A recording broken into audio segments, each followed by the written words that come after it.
you shouldn't think of yourself as not responsible for activism. And you certainly shouldn't have disdain for activism. So that's, I started, all I've ever had is available to me.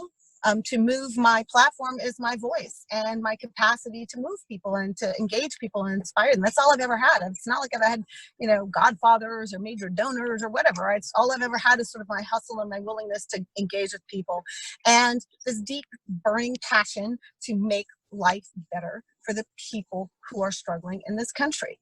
That's it. I feel other people's pain and suffering and frustration.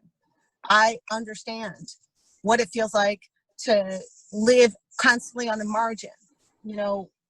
People who are working hard spend all of their time triangulating how they're going to get from one paycheck to the next, 1 week to the next. What can they put off? What can they bring to the table? Who can they borrow from? How can they stretch something? That is the existence of the people who put in their full effort to work and walk away with not enough to live on.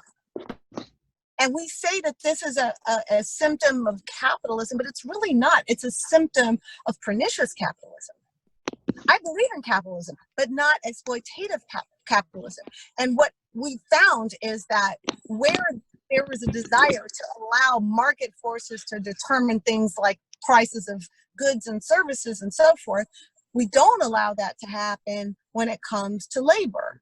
There's always this downward pressure to treat people as overhead, right? Not as valuable participants in the enterprise, but as a cost center.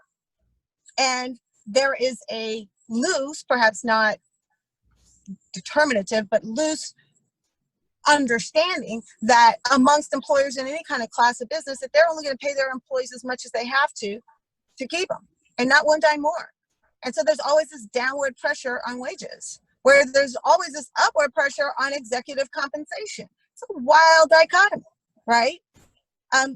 So because the people who generate the pressure are the people who are those executives, right? They're the ones that create the environment that keeps them getting paid more and create the environment that keeps workers paid less. And so my role in this is to educate people on how that game is played, to advocate for people to change the rules, to stand with people when they try to speak out about what is happening to them in the workplace and why they're struggling so much, and to sit at the table where the legislation is being written. Because simply asking other people to go and write that legislation is no guarantee that they're going to prioritize your needs, right? There's a high likelihood that they will prioritize the needs of the people that make it easiest for them to stay in power. And most often those are the people who contribute large sums of money. So I'm cut from a different cloth, I guess. And because I'm cut from a different cloth, I move differently. And I think differently. And some people like that. Some people don't.